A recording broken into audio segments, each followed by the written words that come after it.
Hello વિદ્યાર્થી મિત્રો, આજના વિડીયોમાં આપણે ધોરણ 6 ગણિતમાં ચોથો પાઠ છે એમાં 4.2 જોઈ રહ્યા છીએ, ચિત્ર આલેખ. તો અહીંયા ચિત્ર આલેખ એ કોઈપણ સંખ્યા લખ્યા વગર માહિતી રજૂ કરવાની એક દ્રશ્ય અને સૂચક રીત છે. આ ચિત્ર જુઓ અને પાછલા ધોરણમાં તેનાથી પરિચિત હશો. મતલબ કે આ તમે પાછલા ધોરણમાં જોયું છે કે કોઈ વસ્તુ આંકડા બતાવવા માટે આપણે સંખ્યા નહીં પણ ચિત્રનો ઉપયોગ કરીએ છીએ. જેમ કે અહીંયા બતાવ્યું છે ને, એક સ્માઇલી બરાબર એક વિદ્યાર્થી. તો અહીંયા જુઓ ખાનગી કાર, તો એમાં 4 સ્માઇલી આપી છે. એનો મતલબ શું થાય? ખાનગી કારમાંથી કેટલા લોકો મુસાફરી કરી રહ્યા છે? 4 જણા. પછી જાહેર બસમાં, તો એમાં જુઓ 5 સ્માઇલી આપી છે. તો એક સ્માઇલી બરાબર એક વિદ્યાર્થી એટલે 5 સ્માઇલી બરાબર 5 વિદ્યાર્થી થાય. શાળા બસ, આમાં તમે જુઓ 1 2 3 4 5 6 7 8 9 10 11 સ્માઇલી છે. મતલબ કે શાળા બસ દ્વારા 11 વિદ્યાર્થીઓ મુસાફરી કરે છે. સાયકલ, તો એમાં 3 સ્માઇલી છે, તો 3 લખીશું. મતલબ કે 3 વિદ્યાર્થીઓ સાયકલ દ્વારા મુસાફરી કરે છે.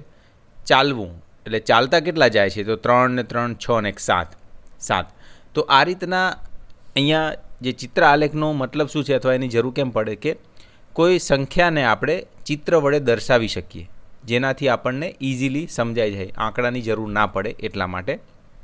આ ચિત્ર તમને વિદ્યાર્થીઓ દ્વારા ઉપયોગમાં લેવાતા પ્રવાસની મુસાફરીના વિવિધ માધ્યમોને સરળતાથી પહેલી નજરે સમજવામાં મદદ કરશે. મતલબ કે મેં હમણાં વાત કરીને કે સંખ્યાના બદલે આવી રીતના જે સંજ્ઞા હોય કોઈ બી, જેમ કે અહીંયા એક વિદ્યાર્થી બરાબર એક સ્માઇલી આપી છે, તો એ સ્માઇલી જોઈને તમને આસાનીથી સરળતાથી ખબર પડી જાય, એટલા માટે આ ઇમ્પોર્ટન્ટ છે.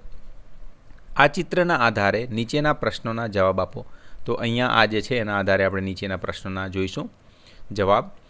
તો મુસાફરીનું માધ્યમ ખાનગી કારમાં જુઓ 4 છે, જાહેર બસમાં 5, શાળા બસથી 11, સાયકલથી 3 અને ચાલીને કેટલા? 7 જણ છે. તો અહીં પ્રશ્ન છે, સૌથી વધુ વિદ્યાર્થીઓ મુસાફરીના કયા માધ્યમનો ઉપયોગ કરે છે? તો શાળા બસ માધ્યમનો. અહીં દેખાય છે ને આપણને 11, સૌથી વધુ શાળા બસ 11 છે. હવે બીજો પ્રશ્ન છે, સૌથી ઓછા વિદ્યાર્થીઓ મુસાફરીના કયા માધ્યમનો ઉપયોગ કરે છે? તો આમાં જોવાય સૌથી ઓછો નંબર કયો છે? 3, સાયકલ. મતલબ સાયકલ લઈને વિદ્યાર્થીઓ સૌથી ઓછી મુસાફરી કરે છે. ખાલી 3 જ જણ છે જે સાયકલથી મુસાફરી કરે છે, એટલે આપણે લખીશું જવાબ સાયકલ. ચિત્ર આલેખ વસ્તુઓના ચિત્રો દ્વારા માહિતી રજૂ કરે છે. તે ઝડપથી માહિતી વિશેના પ્રશ્નો જવાબ આપવામાં મદદ કરે છે. મતલબ કે આપણે સમજ્યા ને કે ચિત્ર આલેખની કેમ જરૂર પડે? તો એ સરળતાથી ઝડપી સમજાઈ જાય ચિત્રના જોઈને, બરાબર? ચિત્રને જોઈને આપણે આસાનીથી સમજી શકીએ એટલા માટે. ઉપરના ચિત્ર આલેખમાં એક વિદ્યાર્થીને રજૂ કરવા માટે એક એકમ અથવા પ્રતીક, એક સ્માઇલીનો ઉપયોગ થાય છે. અન્ય ચિત્ર આલેખ પણ છે જ્યાં એક એકમ અથવા પ્રતીક ઘણા લોકો અથવા વસ્તુઓ માટે વપરાય છે. મતલબ કે આપણે અહીંયા એક પ્રતીક બરાબર એક વિદ્યાર્થી લીધો હતો, એમ અલગ અલગ પ્રતીકથી આપણે અલગ અલગ વસ્તુ બતાવી શકીએ છીએ. જુઓ, આપણે અહીંયા એક આપ્યું છે ઉદાહરણ. નંદ કિશોરભાઈએ તેમની શાળામાં બાળકો પાસેથી કેટલા બાળકો રાત્રે ઓછામાં ઓછા 9 કલાક ઊંઘ લે છે તે અંગેના જવાબો એકત્રિત કર્યા. તેમણે માહિતીમાંથી એક ચિત્ર આલેખ તૈયાર કર્યો. તો કયો ચિત્ર આલેખ તૈયાર કર્યો? તો પ્રતિભાવ. હંમેશા, મતલબ 9 કલાક જે ઊંઘ લે હંમેશા, એવા કેટલા વિદ્યાર્થીઓ મળ્યા? તો અહીંયા જુઓ, આ એક ત્રિકોણ જે છે ને, બાળકોની સંખ્યા એ 10 બાળકો છે. એક ત્રિકોણ બરાબર 10. જેમ કે અહીંયા આપણે એક વિદ્યાર્થી બરાબર એક સંકેત લીધો હતો ને, તો અહીંયા એવું નથી. અહીંયા શું કીધું છે? એક ત્રિકોણ બરાબર 10 બાળકો. તો હંમેશા કેટલા છે? 1 2 3 4 5, એટલે આપણે જવાબ લખીશું 50. કારણ કે 1 બરાબર 10 અને અહીંયા 5 આપ્યા છે, તો 10 × 5 બરાબર 50. ક્યારેક 9 કલાકની ઊંઘ લે એવા કેટલા છે? 2 આખા ને 1 અડધો. જુઓ, અહીંયા 1 અડધો આપ્યો છે. તો મિત્રો આ સમજવું પડશે. અડધાનો મતલબ શું થાય? મતલબ આ એક આખો ત્રિકોણ હતો તો 10 બાળકો, તો આ અડધો ત્રિકોણ છે, તો એનો મતલબ શું સમજવાનો? 5 બાળકો. અડધો કર્યું છે ને ચિત્ર, તો જુઓ આ 2 આખા ને 1 અડધો, તો કેટલા થશે? 2 આખા 10 × 2 એટલે 20, અને આ અડધો એટલે ઉપર 5 ઉમેરવાના એટલે 25 થાય. કદી નહીં મતલબ કે 9 કલાકની ઊંઘ ના લીધી હોય એવા તો 1 2 3 4, તો 1નો 10 છે તો 10 × 4 એટલે 40 બાળકો એવા છે. તો આ અહીંયા ઉદાહરણ એવું આપ્યું છે જેમાં અડધું માપ પણ આ રીતના દર્શાવવામાં આવે, તો એને તમારે આ રીતના સમજી શકાય કે જેમ કે એક ત્રિકોણ આખું હતું તો 10 બાળકો, અડધું ત્રિકોણ એટલે 5 બાળકો, અને આ બે આખા 20 અને આ અડધું 25, આ રીતના સમજી શકાય. ચિત્ર આલેખનો ઉપયોગ કરીને નીચેના પ્રશ્નોના જવાબ આપો. રાત્રે હંમેશા ઓછામાં ઓછા 9 કલાક ઊંઘ લેતા બાળકોની સંખ્યા કેટલી છે? એ તો હમણાં આપણે જોઈને કે 5 આખા ત્રિકોણ 1 = 10 એટલે કેટલા થાય? 10 × 5 એટલે 50 બાળકો. પછી બીજો, રાત્રે ક્યારેક ઓછામાં ઓછા 9 કલાક ઊંઘ લેતા બાળકોની સંખ્યા, તો એ 2 આખા ને 1 અડધો એટલે 25. જુઓ અહીંયા એની પણ અહીંયા વસ્તુ સમજાવીને આપી છે. જુઓ 2 × 10 2 આખા એટલે 20 થયા, અને 1 અડધું 10નું અડધું 5 એટલે 20, 2 આખા એટલે 20 અને 1 અડધું 5 એટલે 25 થયા, 20 ને 5 25. આ રીતના સમજી શકાય. ત્રીજું છે, રાત્રે હંમેશા 9 કલાકથી ઓછો સમય ઊંઘતા બાળકોની સંખ્યા કેટલી છે? તમે તમારો જવાબ કેવી રીતે મેળવ્યો તે સમજાવો. કદી નહીં માટે 4 સંપૂર્ણ ચિત્રો છે, તો 4 × 10, કારણ કે એક ચિત્ર 10 બતાવે છે, તો 10 × 4 એટલે 40 બાળકો રાત્રે ઓછામાં ઓછા 9 કલાક ક્યારેય ઊંઘતા નથી, એટલે કે તેઓ હંમેશા 9 કલાકથી ઓછો સમય ઊંઘ લે છે. અને અહીંયા હતું ને કે કેવી રીતે સમજ્યા તમે અથવા કેવી રીતના જવાબ મેળવ્યો, તો સિમ્પલ છે કે ભાઈ 4 આખા હશે, 1નું 10 તો 10 × 4 એટલે 40. અહીંયા 5 આખા છે ત્રિકોણ, તો 1નું 10 બાળકો આપેલા છે, તો 10 ને 5 વડે ગુણો 50. તો આ રીતના જવાબ મળે. અડધું હોય તો 5 એડ કરવાના, અને આખું હોય તો 10 એડ કરવાના. આ ધ્યાન રાખવાનું છે. અને આ તમારે જાતે નક્કી કરવાનું હોય જ્યારે તમને જાતે દોરવાનો કીધો હોય આલેખ. બરાબર છે? તો જો આપણે આ તો જોયું 50, અહીંયા 25 અને 40 એ કઈ રીતના આવે છે એ પણ જોઈ લીધું. હવે અહીં જોઈએ ચિત્ર આલેખ દોરવો, ડ્રોઈંગ અ પિક્ટોગ્રાફ. એક દિવસ લખનપાલે દરેક ધોરણમાં કેટલા વિદ્યાર્થીઓ ગેરહાજર હતા તેની માહિતી એકઠી કરી. હવે અહીંયા ગેરહાજર હતા એની માહિતી છે. ધોરણ 1માં 3 વિદ્યાર્થીઓ ગેરહાજર હતા, 2માં 5, 3માં 4. આ રીતના એક માહિતી એકઠી કરી. કોને એકઠી કરી? લખનપાલે એકઠી કરી. તેણે આ માહિતી રજૂ કરવા માટે એક ચિત્ર આલેખ બનાવ્યો અને ચિત્ર આલેખમાં એક વિદ્યાર્થી બરાબર એક સ્માઇલી તરીકે દર્શાવવાનું નક્કી કર્યું. મતલબ લખનપાલે એવું નક્કી કર્યું કે હું એક વિદ્યાર્થી બરાબર એક સ્માઇલી બતાવીશ. તો જેમ કે ધોરણ 1માં 3 વિદ્યાર્થીઓ એટલે 1 બરાબર 1 સ્માઇલી, તો કેટલી? 3 સ્માઇલી આવે. અહીં જો બતાવી છે, બરાબર. પછી બીજા ધોરણમાં કેટલા છે? 5 છે, તો અહીંયા 5 સ્માઇલી બતાવી છે, જુઓ. પછી ત્રીજા ધોરણમાં 4 સ્માઇલી બતાવી છે, 4 વિદ્યાર્થીઓ ગેરહાજર છે. ચોથામાં 2 વિદ્યાર્થીઓ ગેરહાજર છે. 5મામાં કોઈ ગેરહાજર નથી, તો અહીંયા કોઈ સ્માઇલી બતાવી નથી, જુઓ મિત્રો. છઠ્ઠું છે એમાં 1 સ્માઇલી છે, 1 વિદ્યાર્થી ગેરહાજર છે. 7મામાં 5, તો 5 વિદ્યાર્થીઓ ગેરહાજર છે. 8મામાં જુઓ 7, 1 2 3 4 5 6 7 એટલે 7 વિદ્યાર્થીઓ ગેરહાજર છે. તો આ રીતના લખનપાલે માહિતી એકઠી કરીને આ એક આલેખ બનાવ્યો. આ બાજુ ગેરહાજર વિદ્યાર્થીઓની સંખ્યા અને આ બાજુ ધોરણો લખ્યા છે, અને એમાં એક વિદ્યાર્થી બરાબર એક સ્માઇલી લીધી હતી. આ દરમિયાન તેના મિત્રો ઝરીના અને સંગીતાએ દરેક ધોરણમાં કેટલા વિદ્યાર્થીઓ હાજર હતા તેની માહિતી એકઠી કરી. હવે અહીંયા જુઓ, લખનપાલે ગેરહાજરની માહિતી એકઠી કરેલી હતી અને ઝરીના અને સંગીતાએ હાજર વિદ્યાર્થીઓની માહિતી એકઠી કરી. તો એમાં આ પ્રમાણે છે. ધોરણ 1માં 30 લોકો હાજર છે વિદ્યાર્થીઓ, બીજામાં 35, ત્રીજામાં 20, ચોથામાં 25, પાંચમામાં 30, છઠ્ઠામાં 25, સાતમામાં 30 અને આઠમામાં 20. આ રીતના.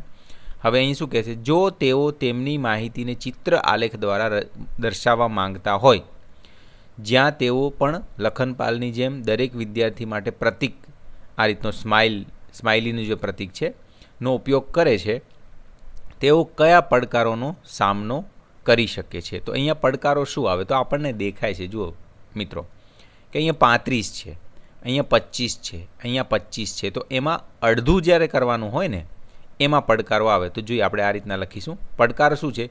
જો એક વિદ્યાર્થી બરાબર એક જ સ્માઇલી લઈએ, આ રીતના દોરવા જાય તો ધોરણ 2 માટે આખા 35 સ્માઇલી દોરવા પડે. તો જો અહીંયા એક પડકાર આ આવે ને મિત્રો, કે બીજામાં જેમ કે 35 છે, તો જેમ કે આગળ લખનપાલે 1 બરાબર 1 સ્માઇલી લીધું હતું, એક વિદ્યાર્થી બરાબર 1 સ્માઇલી માપ લીધું હતું, બરાબર. તો અહીંયા જેમ કે આ બીજા ધોરણમાં 35 લોકો હાજર છે, તો 35 લેવા જાય તો 35 સ્માઇલી દોરવામાં પણ ટાઈમ જાય અને દેખાવમાં પણ એટલું સારું ના લાગે. જેમ અહીંયા લખ્યું છે ને, આટલા બધા ચિત્રો દોરવામાં ખૂબ વધારે સમય બગડે અને આલેખ ખૂબ મોટો બને, એટલે જોવામાં પણ સારો ના લાગે, બહુ મોટો આલેખ બને. આ રીતના પડકારો આવી શકે છે. તો એ જવાબ આપણે અહીંયા લખ્યો. હવે ઝરીનાએ આ માટે એક યોજના બનાવી, એટલે આવું 1 બરાબર 1 સ્માઇલી ના લઈએ, કંઈક બીજું વિચારીએ, એવી કંઈક યોજના બનાવી. જુઓ શું છે. કારણ કે ત્યાં ઘણા વિદ્યાર્થીઓ હતા, મેં કીધું ને બીજા ધોરણમાં 35 વિદ્યાર્થીઓ, 35 સ્માઇલી દોરવામાં પણ કેટલો ટાઈમ જાય. તેથી તેણે 5 વિદ્યાર્થીઓના પ્રતિનિધિત્વ કરવા માટે 1 સ્માઇલીનો ઉપયોગ કરવાનું નક્કી કર્યું. તેણે વિચાર્યું કે આમ કરવાથી સમય અને જગ્યા બંને બચશે. તો ઝરીનાએ શું કર્યું કે 1 સ્માઇલી બરાબર 1 વિદ્યાર્થી નહીં, તો 1 સ્માઇલી બરાબર 5 વિદ્યાર્થીઓ લીધા, બરાબર. એનાથી માપ તો સચવાઈ જ જશે. જુઓ કઈ રીતના, પણ જ્યાં 5 આવતા હશે ને ત્યાં 1 સ્માઇલી છે, બરાબર. તો જુઓ જેમ કે અહીંયા કેટલા છે, 1 2 3 4 5 6 છે. તો શું કરવાનું, 1 બરાબર 5 છે, તો એવા 6 છે, તો 6 ગુણ્યા 5 બરાબર 30. સમજાયું ને? જુઓ અહીંયા કેટલી સ્માઇલી આપી છે, 6, એ લખ્યું. અને 1 સ્માઇલી બરાબર કેટલા વિદ્યાર્થીઓ, 5, એટલે 5 વડે ગુણવાના 30. આમાં કેટલી સ્માઇલી દેખાય છે, 1 2 3 4 5 6 7, એટલે 7 ગુણ્યા 5 એટલે 35. ત્રીજામાં 4 છે, 4 ગુણ્યા 5 એટલે 20. ચોથામાં 5 છે, 5 ગુણ્યા 5 એટલે 25. આ ગુણીએ છે કેમ 5 આપણે, 5 વિદ્યાર્થીઓ છે, 1 સ્માઇલી બરાબર, એટલા માટે. હવે 3 ને 3 6, 6 ગુણ્યા 5 એટલે 30. ફરીથી પાછા 5 એટલે 5 ગુણ્યા 5 25, 6 ગુણ્યા 5 30, અને 8મા ધોરણમાં 4 ગુણ્યા 5 બરાબર 20. તો આ રીતના ઝરીનાએ થોડું કામ ઓછું કરી નાખ્યું કે 1 સ્માઇલી બરાબર 1 વિદ્યાર્થી નહીં, આપણે 5 લઈએ તો જે સ્માઇલી છે એ પણ ઓછી દોરવી પડે અને કામ બની જાય. તો એ રીતના આપણે જોઈ શકીએ છીએ. અહીંયા કામ થઈ ગયું. હવે સંગીતાએ 10 વિદ્યાર્થીઓનું પ્રતિનિધિત્વ કરવા માટે એક પ્રતીકનો ઉપયોગ કરવાનું નક્કી કર્યું. હવે ઝરીનાએ તો 5 લીધા, હવે સંગીતા એમને પણ આ કર્યું હતું કામ. તો એ કહે છે કે ભાઈ એક પ્રતીક બરાબર હું 10 લઈશ. તો જુઓ, પરંતુ જ્યારે તેણે 10 વિદ્યાર્થીઓ માટે એક પ્રતીકનો ઉપયોગ કર્યો ત્યારે તેને 25 અને 35 વિદ્યાર્થીઓને ચિત્રાલેખમાં દર્શાવવામાં સમસ્યા થઈ. શું સમસ્યા આવે મિત્રો? પછી તેને સમજાયું કે તે 5 વિદ્યાર્થીઓને દર્શાવવા માટે અડધા પ્રતીકનો ઉપયોગ કરી શકે છે. તો અહીંયા સંગીતાએ વિચાર તો કરી નાખ્યો કે ભાઈ એક પ્રતીક બરાબર 10 વિદ્યાર્થીઓ લઈ, પણ જ્યારે 25 35 એવા આંકડા આવે તો શું કરવાનું? પછી એનો પણ એક સોલ્યુશન કાઢી નાખ્યું કે જ્યારે 5 એડ કરવા હોય ને તો અડધો પ્રતીક લેવાનો. જેમ આપણે ત્રિકોણમાં આગળ જોયું હતું ને, 25માં આપણે શું કર્યું હતું, 2 આખાને એક અડધો. તો એવું આમને સંગીતાએ વિચાર્યું. ચલો, તો એક પ્રતીક બરાબર 10 વિદ્યાર્થીઓ લીધા. એટલે જુઓ અહીંયા 3 છે, તો 3 ગુણ્યા 10 એટલે 30. જેમ કે બીજામાં 35 છે, તો 3 આખા ને એક અડધો, હે ને, 3 આખા ને એક અડધો એટલે 3.5 થાય. એને 10 વડે ગુણવાના, કારણ કે એક પ્રતીક બરાબર 10 વિદ્યાર્થીઓ છે. ત્રીજામાં જોઈએ તો 2 ગુણ્યા 10 એટલે 20. ચોથામાં જોશો 2 આખા એક અડધો એટલે 2.5 કહેવાય, અને ગુણ્યા 10 એટલે 25. પાંચમામાં 3 ગુણ્યા 10 એટલે 30. છઠ્ઠા ધોરણમાં 2.5 ગુણ્યા 10 એટલે 25. સાતમામાં 3 ગુણ્યા 10 એટલે 30. અને આઠમામાં 2 ગુણ્યા 10 એટલે 20. તો આ રીતના સંગીતાએ નક્કી કરીને આલેખ દોર્યો કે એક સ્માઇલી બરાબર 10 વિદ્યાર્થીઓ. એમાં થોડી પ્રોબ્લેમ આવે, પણ પછી સમજાઈ ગયું કે એવું કરવાનું, 5માં અડધું કરી નાખવાનું. જ્યારે 5 એડ કરવા હોય તો એક સ્માઇલી અડધી કરી નાખવાની. તો એનાથી આ પ્રોબ્લેમનું સોલ્યુશન મળી ગયું. હવે અહીંયા છે કે જો કોઈ વર્ગમાં હાજર વિદ્યાર્થીઓની કુલ સંખ્યા 33 અથવા 27 હોય તો આવો ચિત્રાલેખ તૈયાર કરવામાં કઈ સમસ્યાનો સામનો કરવો પડશે? તો હા, કરવો પડે. જુઓ મિત્રો, કઈ રીતના આપણે જવાબ જોઈશું. કે જ્યારે પણ આપણે 10 કે 5નું પ્રમાણ માપ લઈએ, જેમ કે જરીના અને સંગીતાએ લીધું ને 10 અને 5નું પ્રમાણ માપ, ત્યારે જો માહિતીના આંકડા તેના ગુણાંક કે અડધા ભાગમાં ન હોય, જેમ કે 1, 2, 3, 4, 6, 7, 8, 9, ત્યારે ચિત્ર આલેખમાં ચિત્રના અસ્પષ્ટ ટુકડા દોરવા પડે છે. સમજાયું ને મિત્રો? કે જ્યારે વચ્ચેનો આંકડો 33 આવે, 27 આવે, ત્યારે તમે કઈ રીતના દોરશો? જેમ કે 35, 25 તો ઠીક છે કે 3 આખા 35માં તમે શું કરશો? 3 આખા અને અડધું કરશો, અગર 1 બરાબર 10 લીધું હશે તો, બરાબર. પણ જો 33 આવી ગયો તો એક્ઝેક્ટ નહીં મળે, એને સમજવામાં પણ પ્રોબ્લેમ આવશે. એમાં શું આવશે? આના કારણે આલેખ દોરવા માટે ચિત્રનો સાચો અંશ દોરવો અઘરો બને છે. આનાથી શું થશે? સાચો કોઈ આકાર કે અંશ નહીં દોરી શકીએ આપણે. આલેખ વાંચનાર વ્યક્તિ માત્ર અંદાજા લગાવી શકે છે. મતલબ જે વાંચશે એને બી એક્ઝેક્ટ ખબર નહીં પડે કે આ કેટલું માપ બતાવે છે. અડધું હોય એ તો સમજી શકાય, પણ એ હવે કેટલામો ભાગ છે એ કેવી રીતના ખબર પડે? ચોક્કસ આંકડો જેમ કે 32, 33 જાણી શકાતી નથી. મેં કીધું ને કે 33 હોય, 27 હોય, એને કઈ રીતના તમે જાણી શકશો? તો એ 5 અને 10 પ્રમાણ માપમાં એવા જ્યારે લઈએ છીએ ત્યારે આ પ્રોબ્લેમ્સ આવશે. જોઈએ, ચિત્રાલેખ એ માહિતીને રજૂ કરવાની એક સુંદર દ્રશ્ય અને સૂચક રીત છે. તે વસ્તુઓના ચિત્રો દ્વારા માહિતી રજૂ કરે છે. તો અહીંયા એ વસ્તુ આપી છે કે ચિત્રાલેખ કેમ જરૂરી છે અથવા એનો ઉપયોગો શું, તો એના વિશેની સંપૂર્ણ માહિતી આપી છે. ચિત્રાલેખ માત્ર એક ઝડપી નજરે માહિતી વિશેના પ્રશ્નોના જવાબ આપવામાં અને અનુમાન લગાવવામાં મદદ કરી શકે છે. ઉપરોક્ત ઉદાહરણોમાં મનપસંદ રમતો, મનપસંદ રંગો, પરિવહનના સૌથી સામાન્ય માધ્યમો, ગેરહાજર વિદ્યાર્થીઓની સંખ્યા વગેરે લઈ શકાય છે. ચિત્રાલેખ વાંચીને આપણે વિવિધ શ્રેણીઓની આવૃત્તિઓ, ઉદાહરણ તરીકે ક્રિકેટ, હોકી વગેરે, અને આ આવૃત્તિઓની સરખામણીને ઝડપથી સમજી શકીએ છીએ. તો આનાથી ઝડપી માહિતી પણ સમજી શકાય. ચિત્રાલેખમાં શ્રેણીઓને આડી અથવા ઊભી રીતે ગોઠવી શકાય છે. તો એ તમે આડી ગોઠવી શકો, ઊભી પણ ગોઠવી શકો, કોઈ પ્રોબ્લેમ નથી. દરેક શ્રેણી માટે તે શ્રેણીની આવૃત્તિ અનુસાર નિયુક્ત સ્તંભમાં અથવા હારમાં સરળ ચિત્રો અને પ્રતીકો દોરવામાં આવે છે. એ તમે ઊભું દોરો કે આડું દોરો, પણ શું કરવાનું છે? એક જ લાઇનમાં ચિત્રો દોરવાના અથવા પ્રતીકો દોરીને આ માહિતી રજૂ કરી શકો છો.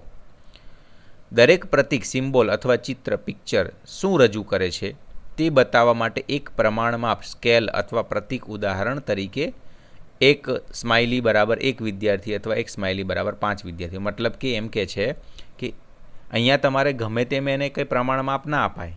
પ્રમાણમાપ એક ચોક્કસ આપવું પડે કે ભાઈ 1 સ્માઇલી બરાબર 1 વિદ્યાર્થી, 1 સ્માઇલી બરાબર 2 વિદ્યાર્થી, 1 ત્રિકોણ બરાબર 5 વિદ્યાર્થી, એવું એક પ્રમાણમાપ તમારે ત્યાં લખવું પડે. જો એ ના લખો તો જે વાંચે છે એ માહિતી એને ચોક્કસ ખ્યાલ ના આવે. એટલા માટે આ માહિતી પ્રમાણમાપ લખવી પણ જરૂરી છે.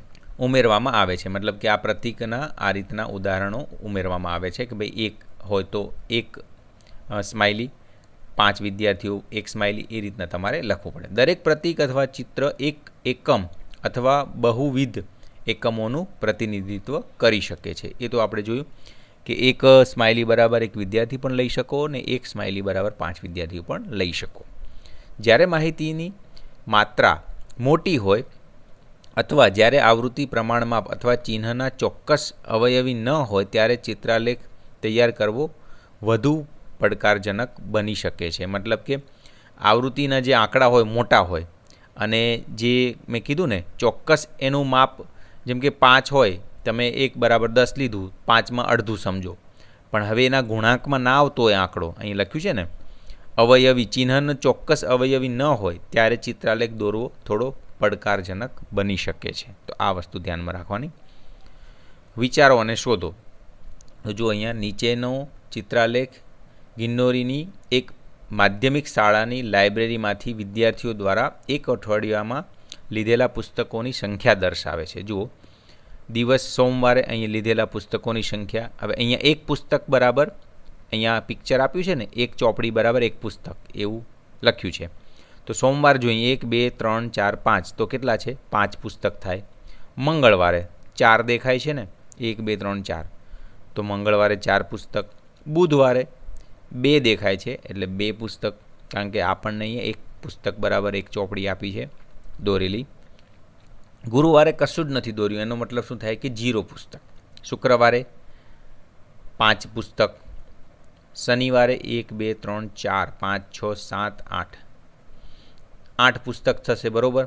તો આ રીતના આપણે આ પુસ્તકની ખાલી પિક્ચરની માહિતીથી આપણે કહી શકીએ કે આ 5 છે, 4 છે, 3 છે, 2 છે, વગેરે વગેરે.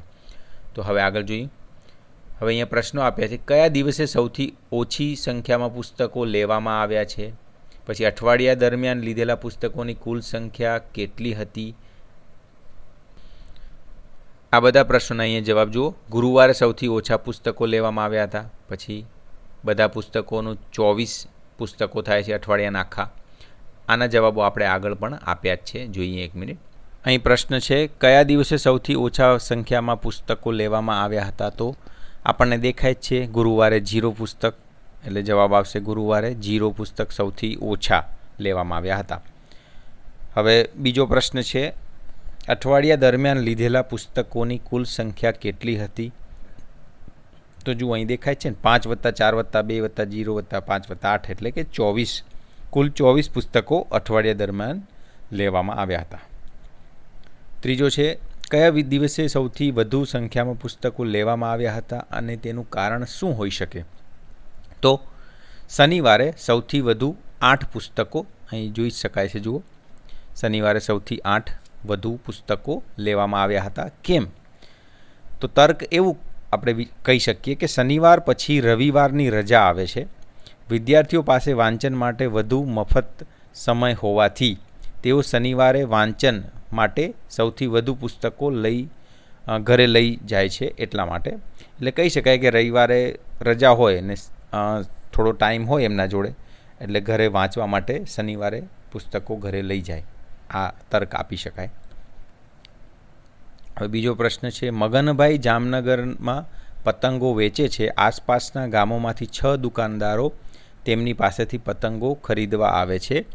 તેમણે આ 6 દુકાનદારોને વેચેલા પતંગોની સંખ્યા નીચે આપેલી છે. મતલબ મગનભાઈ જે છે એ હોલસેલર છે, બરાબર. એ નાના નાના વેપારીઓને પતંગો આપે છે. એમાં જુઓ, આ દુકાનદાર ચમન એને 250 પતંગો આપી, રાણી એને 300, રૂક્ષાનાને 100, જસ્મિતને 450, જેઠાલાલને 250 અને સચીબેનને 700. તો 100 પતંગો દર્શાવવા માટે એક પ્રતીક આ પતંગનો ઉપયોગ કરો. તો અહીંયા જુઓ, આ રીતના પ્રમાણ માપ લેવાનું છે. 100 પતંગ બરાબર એક આખું પતંગ અને 50 નંગ તો એનું અડધું પતંગ. આ રીતના અડધું લેવાનું, બરાબર. તો જોઈએ આગળ. જેમ કે ચમનને 250 પતંગો છે, તો 2 આખું એટલે કે 200 થયા, અને એક અડધું પતંગ એટલે 200 અને 50 એટલે કે 250. જો અહીંયા પ્રમાણમાં બતાવ્યું છે.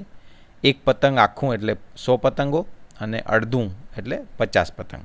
તો 2 આખા ને એક અડધું એટલે 250 થાય. રાણીના જુઓ 3 આખા, કારણ કે 300 છે. રૂક્ષાના એને 100 નંગ જ છે એટલે એક જ પતંગ આવશે. પછી જસ્મિત તો એને 450 છે એટલે 4 આખા 400 અને એક અડધું 50, 450.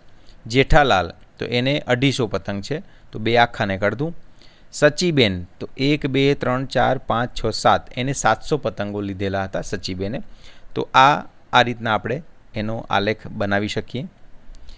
હવે આ બધા પ્રશ્નો છે. રાણીએ ખરીદેલા પતંગો દર્શાવવા કેટલા પ્રતીકોનો ઉપયોગ થયો છે? તો આ બધાના જવાબ આપણે જોઈએ. તો રાણી 3 પ્રતીકો છે ને. રાણીએ 300 પતંગો ખરીદેલા, જો અહીંયા જોઈ શકાય, બરાબર. તો કેટલા? 3 પ્રતીકો. તો એને પણ આ રીતના ગણી શકાય. ઓકે, કે 300 પતંગો ભાગ્યા એક પતંગ બરાબર કેટલા લીધા હતા માપ આપણે? 100. 300 ભાગ્યા 100 કરો એટલે 3 આવી ગયા. તો 3 પ્રતીકો જરૂર પડ્યા રાણીને બતાવવા માટે કે એમને આટલા પતંગો ખરીદ્યા હતા.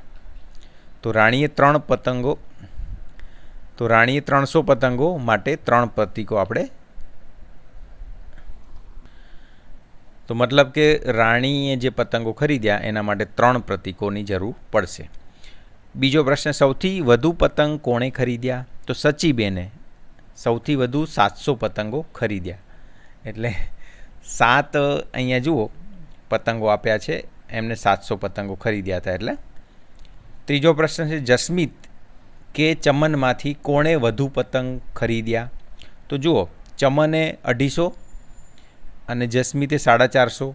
તો 450માંથી 250 કાઢી નાખો એટલે ઉપર આ બે પ્રતીકો વધે ને. જો આ સરખા કાઢી નાખો, બંનેનો તફાવત શોધવો છે ને. આ જસ્મીતના નીચે 2 આખાને એક અડધો, અહીંયા 2 આખાને એક અડધો કાઢી નાખો, કેટલા વધે? 2 પ્રતીકો વધે અને એકનું 100 આવે માપ. તો 200 પતંગો વધુ કોના જોડે? જસ્મીત જોડે વધે. જો અહીંયા જવાબ લખ્યો છે કે જસ્મીતે વધારે ખરીદ્યા. કેટલા? તો 200 પતંગો વધુ ખરીદ્યા. એ આપણે ગણતરી અહીંયા તમને બતાવી જ છે. ડી છે, શું રૂક્ષાનાનું વિધાન સાચું છે? તો શું એને વિધાન આપ્યું હતું કે ભાઈ સચીબેને રાણીએ ખરીદેલા પતંગોની સંખ્યા કરતાં બમણાથી વધુ પતંગો ખરીદ્યા છે. તો રાણીએ કેટલા પતંગો ખરીદેલા? 300 અને તેના બમણા કરી તો 600 થાય. અને સચીબેને કેટલા ખરીદેલા? 700. તો રાણીએ જે 300 ખરીદેલા એના ડબલ કરીએ તો 600 થાય છે. તો એનાથી સચીબેને તો વધારે જ ખરીદેલા છે. તો આ વિધાન સાચું છે જે રૂક્ષાનાએ કીધેલું હતું. તો શું આપણે જવાબ આપી શકીએ? હા, આ વિધાન બિલકુલ સાચું છે કે રાણીના 300 પતંગના બમણા 600 થાય છે અને સચીબેને 700 પતંગ ખરીદ્યા છે જે 600 કરતાં વધારે છે. તો આ સેન્ટેન્સ, આ વિધાન સાચું છે. તો આ વિડીયોમાં આપણે આટલે સુધી જ રાખીએ છીએ. આપણે નેક્સ્ટ વિડીયોમાં જોઈશું. તો આ વિડીયો કેવો લાગ્યો કોમેન્ટ કરીને કહેજો અને ચેનલને સબસ્ક્રાઈબ ના કરી હોય તો કરી દેજો. અને આ વિડીયોઝની અપડેટ માટે આપણી ટેલિગ્રામ જે ચેનલ છે તેને જોઈન કરી લેજો, જેની લિંક ડિસ્ક્રિપ્શનમાં આપી છે. ધન્યવાદ.